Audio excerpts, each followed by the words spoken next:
बिस्मिल्लाहिर्रहमानिर्रहीम, अस्सलाम वालेकुम। आज का जो हमारा लेक्चर है वो है सिंपल पेंडुलम। ठीक है, सिंपल हार्मोनिक मोशन में आज हम ये देखेंगे कि सिंपल पेंडुलम क्या ये सिंपल हार्मोनिक मोशन को एग्जीक्यूट करता है या ये इसे ओबे करता है या नहीं। तो डायग्राम को पहले हम देख लेते हैं। कंस्ट्रक्शन यहाँ पे लिखी हुई है, बाकी इसको भी पढ़ लेंगे। डायग्राम को हम समझ लेते हैं। डायग्राम में देखें, यहाँ पे ये एक रिजिड सपोर्ट है, इसके साथ हमने एक इनएक्सटेंसिबल स्ट्रिंग अटैच कर दिया है। ठीक है, इसका ये एंड रिजिड सपोर्ट के साथ अटैच है और दूसरे एंड के साथ हमने एक बॉब अटैच कर दिया है, या इसे एक स्मॉल मास भी आप कह सकते हैं। ठीक हुआ। अभी हमने इस बॉब को जो डिस्प्लेस कर दिया है इस एक्सट्रीम पोजीशन तक। तो ये स्ट्रिंग जो है, ये इसका आपको लेंथ दिख रहा है, ठीक है, जो कि इस पॉइंट तक पहुंच चुका। इसमें ऊपर की जानिब यहाँ पे टेंशन फोर्स जो है वो एक्ट कर रही है। ठीक है, मतलब टेंशन फोर्स ऊपर की तरफ एक्ट कर रहा। स्मॉल थीटा भी बना है यहाँ पे, क्योंकि जब ये डिस्प्लेस हुआ तो इसने एंगल बना लिया। ऊपर जो रिजिड सपोर्ट के साथ ये अटैच है। ठीक हुआ। नीचे की जानिब पहले भी यहाँ पे जो है इस पे वेट एक्ट कर रहा था, ठीक है, जिसे हम ग्रेविटी कहते हैं। ग्रेविटी इस पे एक्ट कर रही थी, या इसे आप वेट कह रहे, फोर्स है जो हमारे पास। फिर इसी तरह जब ये साइड पे डिस्प्लेस हुआ तो इसका जो वेट का कंपोनेंट है वो बिल्कुल नीचे एक्ट कर रहा। ठीक है, क्योंकि हमें पता है अर्थ हर चीज को या हर मास को जो वो अपनी सेंटर की तरफ खींचती है। तो यहाँ पे weight is equal to mg, ये इस पे एक्ट कर रहा। यहाँ पे भी इसमें टेंशन फोर्स था। ठीक है, तो जो यहाँ पे वेट लग रहा था इस मास पे, और इसमें जो टेंशन फोर्स ऊपर की जानिब इस रॉक में लग रहा, तो वो दोनों एक दूसरे को बैलेंस कर रहे थे। लेकिन जब हमने इसको डिस्प्लेस कर दिया तो अभी यहाँ पे इस वेट के दो कंपोनेंट्स बन जाते हैं। एक को हम कहते हैं mg sin थीटा, मतलब ये वाला जो कंपोनेंट है, ठीक, वो यहाँ पे भी एक स्मॉल सी एंगल बन रही है। तो जो साइड एंगल के सामने होता है वो परपेंडिकुलर कहलाता है, और परपेंडिकुलर को हम रिप्रेजेंट करते हैं sin थीटा के ट्राइगोनोमेट्रिक रेशो में। ठीक है, तो वैसे तो हमारे पास वेट का जो कंपोनेंट है वो mg है, वेट मतलब mg के बराबर है यहाँ पे, और साइन थीटा इसी वजह से कि ये परपेंडिकुलर है, क्योंकि एंगल के सामने जो भी यहाँ पे साइड होता है तो उसे हम परपेंडिकुलर कहते हैं। इसी तरह जो इसके एडजेसेंट होते हैं इसे हम एडजेसेंट साइड कहते हैं। इसका भी मतलब यहाँ पे भी वेट कंपोनेंट एक्ट करा तो वो weight component mg cos theta के बराबर हो जाता है, क्योंकि एडजेसेंट जो साइड होता है एंगल के साथ उसे हम cos थीटा के ट्राइगोनोमेट्रिक रेशो में लिखते हैं। तो यहाँ पे ये mg cos थीटा जो कि वेट का कंपोनेंट है हमारे पास, अभी ये mg cos थीटा और ये टेंजेंट जो है दोनों को कैंसिल आउट कर रहे हैं। ठीक है, या आप इस तरह के लिए कि दोनों एक दूसरे को बैलेंस कर रहे हैं, लेकिन जो mg sin थीटा का कंपोनेंट है वो बैलेंस नहीं हो रहा। ठीक हुआ। तो इसी वजह से यहाँ पे ये mg sin थीटा जो है ये वापस इस बॉब को मेन पोजीशन की तरफ लेके जाएगा, क्योंकि ये यहाँ पे एक्ट इस तरह करेगा जिस तरह रिस्टोरिंग फोर्स है। तो इसी वजह से फिर हम लिख लेंगे बाद में कि mg sin थीटा जो है ये बराबर हो जाएगा रिस्टोरिंग फोर्स के। ठीक हुआ।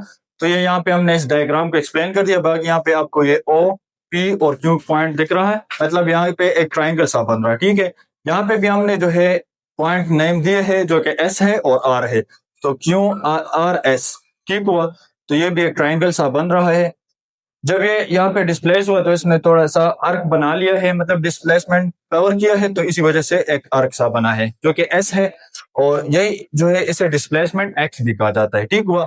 तो अभी हम कंस्ट्रक्शन को देख लेते हैं। वैसे रीडिंग तो आपने भी की होगी, लेकिन फिर भी मैं आपको बता देता हूँ कि इसमें क्या जो है एक्सप्लेन हुआ है। तो ये एक आइडियलाइज्ड मॉडल है। आइडियलाइज्ड मॉडल का मतलब ये है कि ये कुछ ना कुछ लॉस को ओबे कर रहा है। ठीक है, या आप इस तरह कह सकते हैं कि इसमें जब ये मोशन परफॉर्म करेगा तो ना ही इसमें एयर रेजिस्टेंस होगी और ना ही कोई फ्रिक्शन जो है वो इसमें एक्ट करेगा। ठीक है, क्योंकि अगर हम डेली लाइफ में अगर एक सिंपल सा पेंडुलम बना दे तो आपने देखा होगा कि एक तो उसकी रोप जो है वो इनएक्सटेंसिबल स्ट्रिंग भी हो सकती है। फॉर एग्जांपल, अगर आप एक रोप को खींच देते हैं, आपने उसके साथ एक मास को अटैच कर दिया, उसे खींच देते हैं, तो फिर वो थोड़ी देर के लिए आगे पीछे तो अपनी मोशन परफॉर्म करेगा, लेकिन एक वक्त आएगा कि फिर वो रुक जाएगा। लेकिन इस डायग्राम या इस वाले सिंपल पेंडुलम में कोई भी इस तरह का फिनोमेना कर नहीं होगा। ठीक है, क्योंकि ये एक आइडियलाइज्ड मॉडल है, ये या ये आप कह सकते हैं कि एक आइडियल केस है।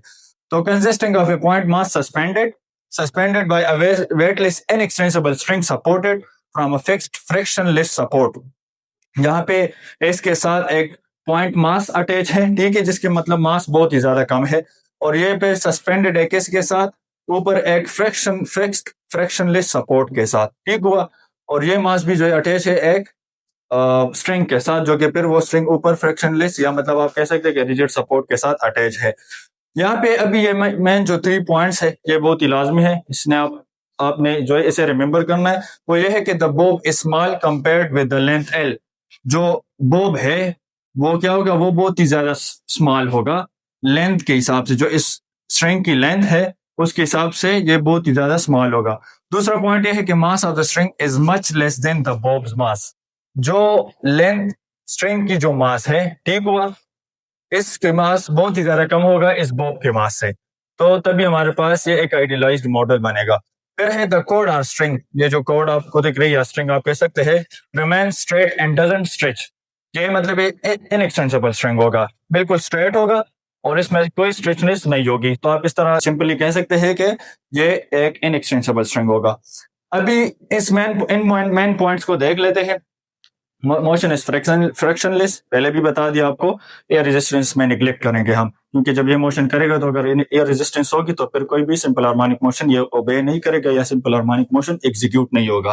फिर है angle theta must be very small.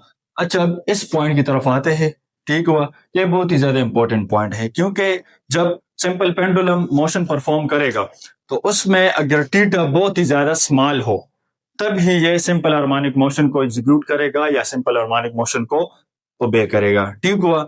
अगर ये थीटा स्मॉल नहीं हो ना हो, ठीक है, तो फिर हमारे पास ये सिंपल पेंडुलम की जो मोशन है वो सिंपल हार्मोनिक मोशन को एग्जीक्यूट नहीं करेगी। वो मतलब ये है यहाँ पे कि देखे ये जो एस आर्क है, हमने तो कह दिया ना कि जब हमने इसको डिस्प्लेस कर दिया तो एक आर्क सा बना जिसे हम एस कहते हैं, और फिर हमने ऊपर नेम दे दिया कि ये एक्स जो डिस्प्लेसमेंट ये थे कि बिल्कुल आपको स्ट्रेट लाइन दिख रहा, मतलब ये है कि ये बहुत ही ज्यादा कम डिस्प्लेस हुआ होगा। तो आप इस तरह कह सकते हैं कि मेन पोजीशन से और जब ये एक्सट्रीम पे पहुंच चुका होगा तो ये ऐसा फासला, इतना फासला इन्होंने कवर किया होगा कि आपको इस तरह दिख रहा होगा कि ये बिल्कुल स्ट्रेट पाथ है, ठीक है। फॉर एग्जाम्पल आप इस तरह कह सकते हैं कि ये बस इतना ही ज्यादा ये हमने डिस्प्लेस कर दिया। वैसे तो यहाँ पे हमने बोर्ड जो है उस पर डायग्राम बनाना था, तो इस तरह तो हम नहीं कर सकते कि बहुत ही ज्यादा स्मॉल जो है बस गैप लाए इसमें कि फिर हमें यही दिख रहा हो कि इसमें बिल्कुल स्ट्रेट डिस्टेंस है, ठीक है। तो इसी वजह से हमने जस्ट डायग्राम को फिजिकली सही तरीके से बनाना था, लेकिन आपने याद रखना है कि ये बहुत ही ज्यादा स्ट्रेट जो है उसके दरमियान फासला होगा, आपको इस तरह दिख रहा होगा कि ये बिल्कुल स्ट्रेट पाथ है, ठीक हुआ। तो इसी वजह से यहाँ पे एंगल भी बहुत ही ज्यादा कम बनेगा।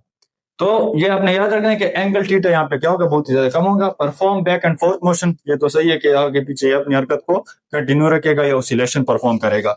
अभी इसकी डेरिवेशन की तरफ आते हैं, तो देख हमने पहले भी कह दिया कि एम जी कोस थीटा और टेंजेंट ये दोनों एक दूसरे को बैलेंस कर देंगे। जो वेट का ये वाला कंपोनेंट है एम जी साइन थीटा, जो कि इस तरफ लग रहा है, इस मीन पोजीशन पे, मतलब मीन पोजीशन की तरफ इस बॉब को वापस ला रही, तो एम जी साइन थीटा है, ये रिस्टोरिंग फोर्स की जगह पे एक्ट करेगा, तो इसी वजह से रिस्टोरिंग फोर्स बराबर होगा minus M G sine theta के।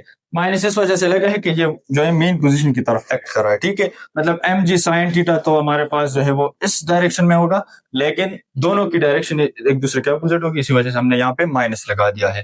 फिर क्या होगा, restoring force equal to minus M G theta. अभी थीटा इस वजह से लगाना कि ये जो साइन थीटा है, साइन थीटा बहुत ही ज्यादा स्मॉल है एंगल, तो इसी वजह से हम साइन थीटा को फिर कंपेयर कर लेते हैं डायरेक्ट थीटा के साथ, कि बच्चे स्मॉल एंगल है तो इसी वजह से हम डायरेक्ट साइन थीटा की जगह थीटा लिख देते हैं, ठीक है। अभी आपको दिख रहा होगा यहाँ पे, मतलब ये ओ पी क्यू, ये हमारे पास ये वाला ट्राइंगल है, तो हमें पता है देखे साइन थीटा जो ट्राइग्नोमेट्रिक रेशो है वो बराबर है किसके, परपेंडिकुलर बाय बेस के। तो यहाँ पे इस एंगल के सामने जो साइड आपको दिख रहा है, ये तो वैसे डिस्प्लेसमेंट है ना, एक्स है, तो अभी ये इसका परपेंडिकुलर कंपोनेंट है, जबकि ये वाला जो स्ट्रिंग का लेंथ है इसे हम इस तरह कंसिडर कर लेंगे कि ये हमारे पास हाइपोटेन्यूज साइड है, ठीक है। तो ये वाला हाइपोटेन्यूज साइड और ये हमारे पास परपेंडिकुलर होगा, तो परपेंडिकुलर बाय बेस जो है, अच्छा सॉरी यहाँ पे ये हाइपोटेन्यूज है, बेस नहीं होगा, ये हाइपोटेन्यूज है, तो परपेंडिकुलर बाय हाइपोटेन्यूज ये x बाय l के बराबर होगा, ठीक हुआ। तो ये ट्राइग्नोमेट्रिक रेशियो जो है साइन थीटा इसके बराबर होता है, तो sine theta x by l, theta हमारे पास आ जाएगा x बाय l, ठीक हुआ। अभी हमें पता है इक्वेशन 2 और इस इक्वेशन 1 को हम कंपेयर कर लेंगे, तो या आप इस तरह के देखिए इक्वेशन 2 को पुट कर दे इक्वेशन 1 में, थीटा की जगह है यहाँ पे x बाय एल को पुट कर दें, तो restoring force equal to minus M G theta, theta की जगह x बाय एल, तो ये वाली इक्वेशन आ जाएगा। अब देखें यहाँ पे ये मास g की वैल्यू जो है एक्सेलरेशन ड्यू टू ग्रेविटी, और यहाँ पे l जो है जो कि स्ट्रिंग की लेंथ है, ये दोनों तीनों कांस्टेंट है। ठीक हुआ, तो फिर ये इक्वेशन बन जाएगा रिस्टोरिंग फोर्स, अगर ये कांस्टेंट होंगे तो कांस्टेंट की जगह हम प्रोपोर्शनलिटी साइन लगाएंगे और वो आ जाएगा माइनस एक्स के बराबर। तो यहाँ से भी प्रूफ हो चुका कि रिस्टोरिंग फोर्स जो है वो डिस्प्लेसमेंट के अपोजिट डायरेक्शन में है, और जितना ज्यादा डिस्प्लेसमेंट इस मास ने कवर किया होगा, मतलब एक्सट्रीम पोजीशन तक ये बहुत ज्यादा पहुंच चुका होगा, तो इस वजह से रिस्टोरिंग फोर्स भी ज्यादा होगा, लेकिन दोनों की डायरेक्शन अपोजिट होगी। फिर हमें पता है न्यूटन सेकंड लॉ से कि रिस्टोरिंग फोर्स है वो एम ए के बराबर है। ठीक हुआ, तो कंपेयर इक्वेशन 3 एंड 4, इन दोनों को हम कंपेयर कर लेंगे। तो ये एम ए हमने इस तरफ लिख लिया, इसी तरह minus M G X by L, mass mass को काट देंगे, ठीक है, या ये कैंसिल हो जाएंगे, तो एक्सेलरेशन यहाँ पे रह जाएगा equal to minus G by L और एक्स। तो मतलब ये जी और एल जो है अभी ये भी हमारे पास कांस्टेंट है, क्योंकि हमें पता है यहाँ पे जो acceleration due to gravity act कर रही है वो भी कांस्टेंट है, और इसी तरह स्ट्रिंग की लेंथ भी जो है वो कांस्टेंट है, तो ये भी एक्सेलरेशन जो है इक्वल हो जाएगा माइनस एक्स के। ठीक हुआ, यहाँ पे इक्वल नहीं है, ये प्रोपोर्शनलिटी साइन है, ठीक है, क्योंकि जब जी बाय एल कांस्टेंट को हम रिप्लेस करेंगे तो प्रोपोर्शनलिटी साइन वापस लग जाएगा।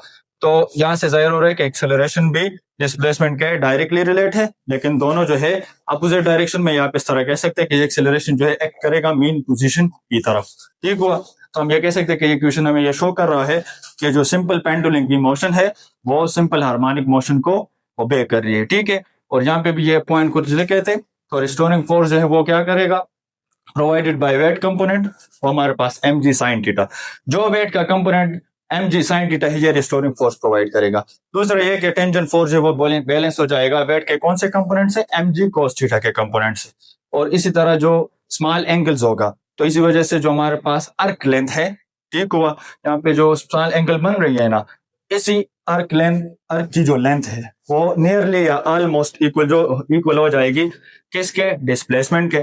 तो इस वजह से हम कह लेंगे ना कि फिर ये बिल्कुल स्ट्रेट डिस्प्लेसमेंट आपको दिख रहा होगा, जो कि पहले हमने डिटेल में समझा दिया। तो उम्मीद है कि ये लेक्चर आपको समझ आ चुका होगा। कोई भी क्वेश्चन हो आपका तो आप कमेंट सेक्शन में पूछ सकते हैं।